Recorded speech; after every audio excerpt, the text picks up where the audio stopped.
Good morning, everybody. So, this morning I'm doing my video from the car, simply because I don't want to let you down. So if you see me sort of like in the side of the screen, I'm so sorry about that. Right, Monday the 21st of January, I'm on my way to a workshop in Sandton, so I'm fighting the traffic. Not very, very funny.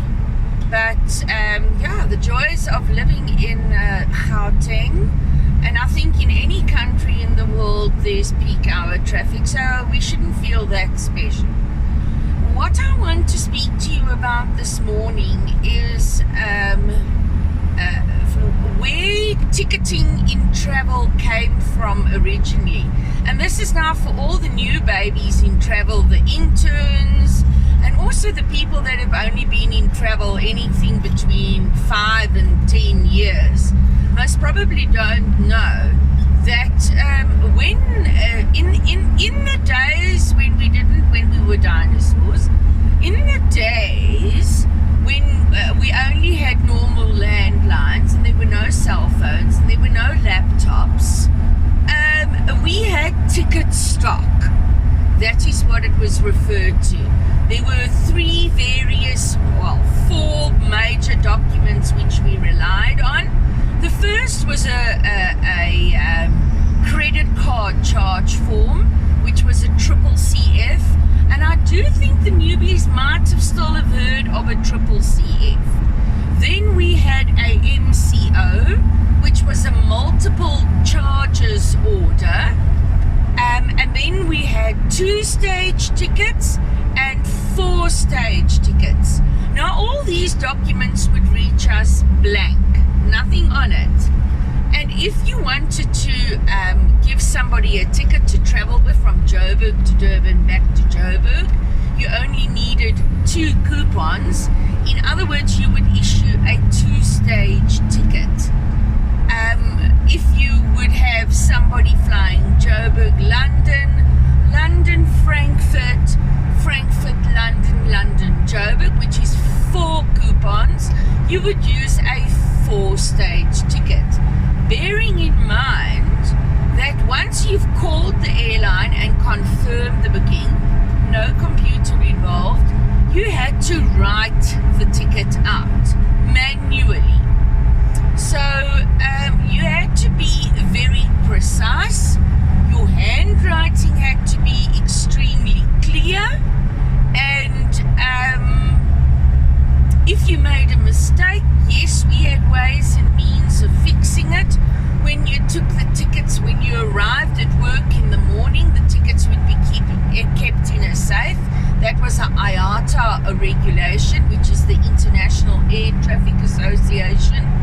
And you would have a ticket register. And may the force be with you that if you took out the last box of 4-stage tickets, and today is the day somebody has finished the ticket stock and I now need to start a new range of tickets, and there are no 4-stage tickets. It's not electronic. You would then take the driver, who most of us at that stage also still had, and they would go and collect the tickets from South African Airways, because South African Airways were the holders of the ticket stock.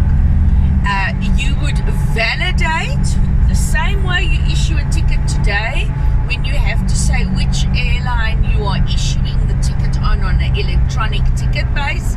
You would have to validate the ticket. Now, in order to validate the ticket, you would have ticket plates, and it was those credit cards machines which you go with. That's how you would validate.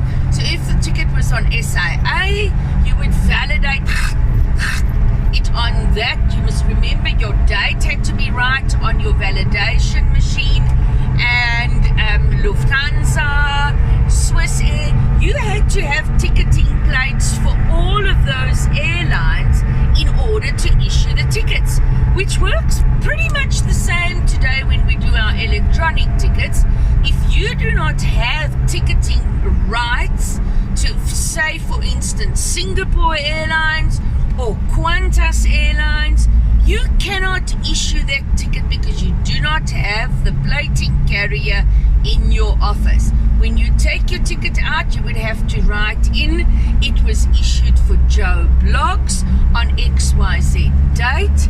And then once you've done your ticket, and say for instance it's only 3 coupons that you used, then you would remove the 4th coupon which you are not using. What happened many a times, we had clients that would land at the airport and you would have torn out the wrong coupons and they couldn't fly. So then you would issue a PTA in 600 meters, for the take client, the exit on the left. which is as per payment. Make a copy of it and fax it to the airline. Those were the good old days. I will touch on the good old days as well.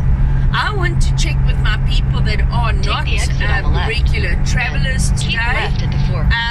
if they have started working on their bucket lists so that you know where you want to go and the places, so that you can start ticking them off on your bucket list. I've been Keep left at the posting fork. a hell of a lot of beautiful destinations in Europe, the Bahamas, Indonesia. I've also been posting a lot of specials which are running this year, and you can go away on holiday for not too bad. For 13,000 Rand you can have a stunning 7-day break away per person, flights, accommodation, and in the majority of the instances breakfast are included. I'm sorry guys, I'm driving, so I sort of like disappear, so you're looking at my air freshener most of the time. Everybody, I love you. Have a fabulous week ahead, and look after yourselves. Ciao.